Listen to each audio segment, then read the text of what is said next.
Jadi teman-teman, terima kasih ya. Baik, terima kasih teman-teman. Terima kasih udah nungguin. Ada dua hal sih sebenarnya saya mau sampaikan gitu ya. Pertama-tama terkait dengan pola ya.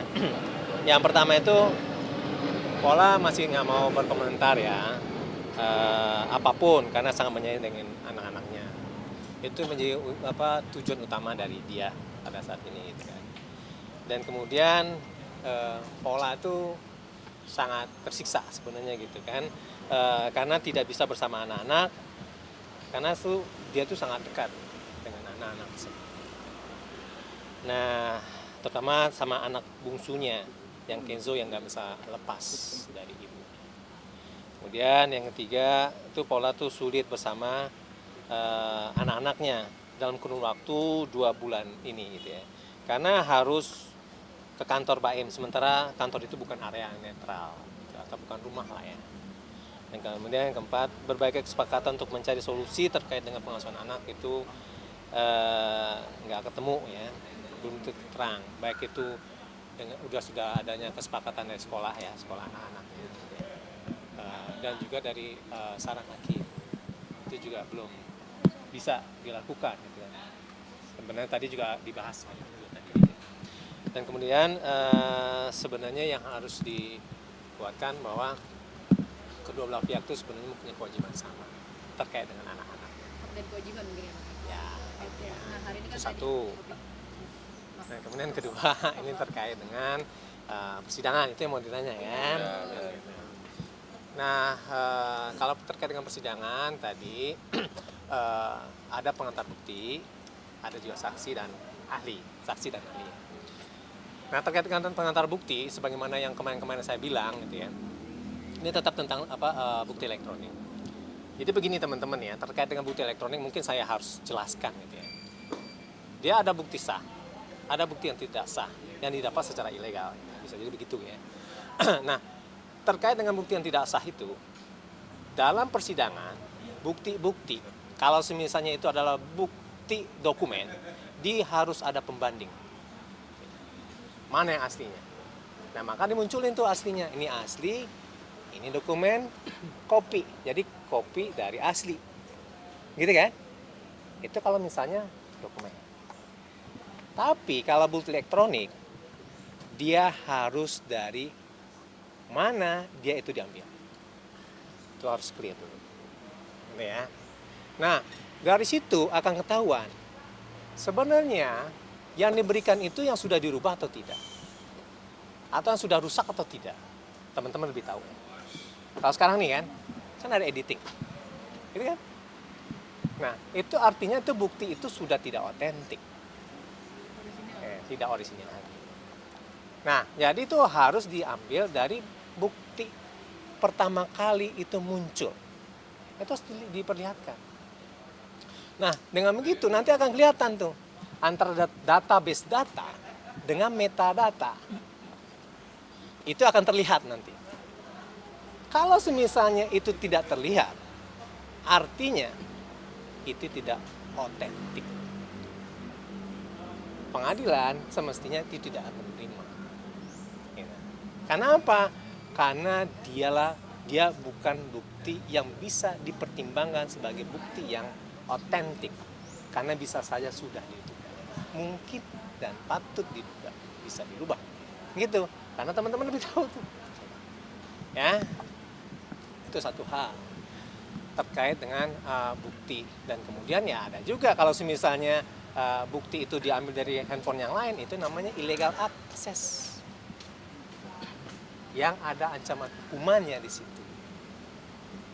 Di dalam Undang-Undang ITE. Nah, itu kan sebenarnya konsepsi dasar dari suatu dokumen elektronik yang sebenarnya ada kaitannya dengan data pribadi. Gitu. Saya kemarin pernah bilang tuh, kalau misal teman-teman ngambil wajah saya, gitu kan, tanpa konsen saya, itu ada pelanggaran data pribadi. Ya, terus clear tuh berdasarkan Undang-Undang Nomor 27 tahun 2022. Jadi itu tidak sah. Nah, itu yang harus dipahami dulu ya terkait dengan pengantar bukti ini dan bukti-bukti gitu kan. Nah kemudian selanjutnya ini terkait dengan saksi-saksi gitu kan. Ya saksi-saksi ya kita menilai ya ini kan versi mereka ya, nggak apa-apa sih gitu kan apa aja. Tapi satu hal yang menarik sebenarnya ya kita yakin dari kita klarifikasi tadi gitu kan. Itu kira-kira terkait dengan bukti-bukti dan kemudian beberapa hal memang mendukung dalil-dalil kita malah itu kira-kira. Oke. Apa dalilnya apa bang? Dalilnya kan suami istri bang, apakah itu bisa Masuk di... legal access. Pada waktu itu kan masih suami istri. Enggak dong, tetap aja yang namanya ya kalau misalnya ada konsen ya oke. Tapi kalau misalnya nggak ada konsen, nggak ada persetujuan gimana? Nggak bisa lah. So contoh begini gitu kan,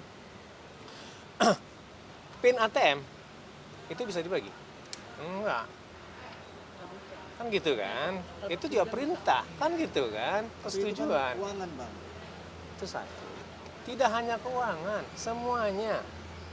Dia itu yang berkaitan dengan data pribadi, apalagi itu adalah data yang khusus ya. Itu tadi khusus tuh. Data pribadi khusus gitu kan. Itu memang harus dengan konsen gitu kan. Misalnya dibilang bahwa ini kan sudah persetujuan. Iya, pertanyaannya persetujuannya itu sejauh mana? Kan gitu kan. Contoh begini. Saya nih ya, megang emasnya ini, konsennya, cuma megang doang. Tapi yang lain enggak. Itu harus ada batas-batasan, ada embarkasinya di situ. Tapi kalau misalnya nggak ada, berarti sudah ada pelanggaran, gitu kan? Itu kira-kira dari kami. Bang, kalau suami istri emang ada pelanggaran bang? Kalau suami istri kan Ini, tidak ada batasan bang. Itu dua orang yang sama atau berbeda? Ya mungkin suami istri masih Itu berbeda. makanya bang, kan. Itu makanya dua orang yang berbeda, nggak bisa disamakan.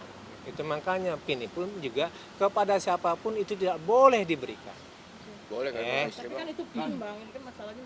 Kata kita, kata hukum kan kagak.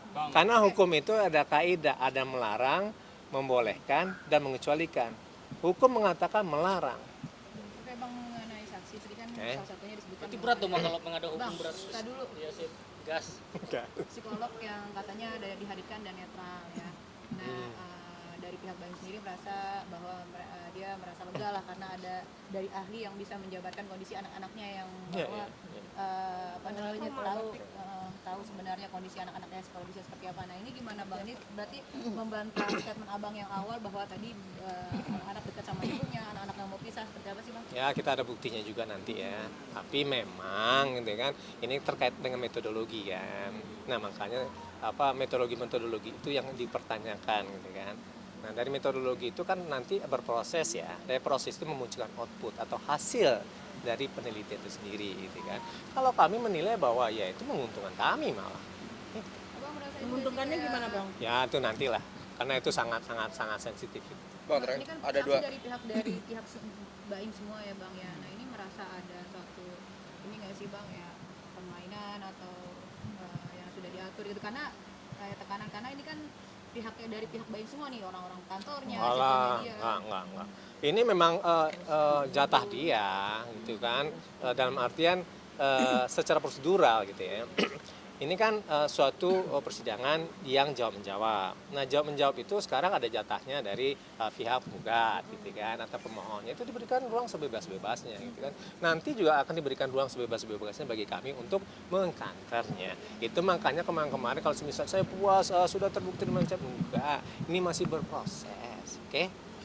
Bang, terkait ada dua saksi fakta yang mengetahui bahwa Nggak terjadi apa-apa, nggak terjadi apa. Nggak ada, itu nggak terbukti apa-apa. Di dalam Nggak ada. Saya nggak ngomong itu ya, itu udah pokok perkara itu ya. Saya mengatakan bahwa tidak ada apa-apa di situ gitu kan, bahwa tidak membuktikan apa-apa ya. Nah, karena apa? Karena kita sudah nanya lebih dalam lagi gitu kan, bahwa tidak ada apa-apa.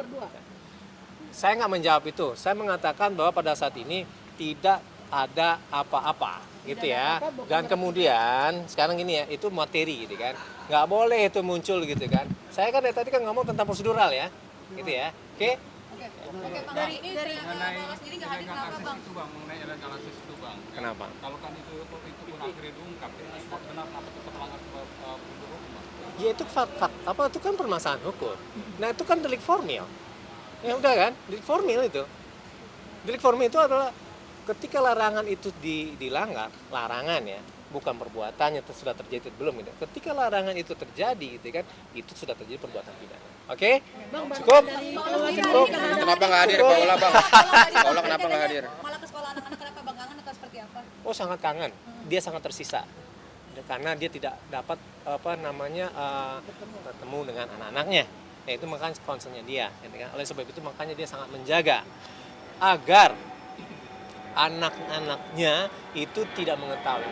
Yang begini tadi gitu kan, wah ini ada bukti berdua dan macam-macam, itu kan nggak kita pernah sikap apa-apa. Gitu kan. Dia minta tolong kepada teman-teman kami dengan 10 jari dan 11 dengan kepala, gitu bahasa orang Minang begitu ya.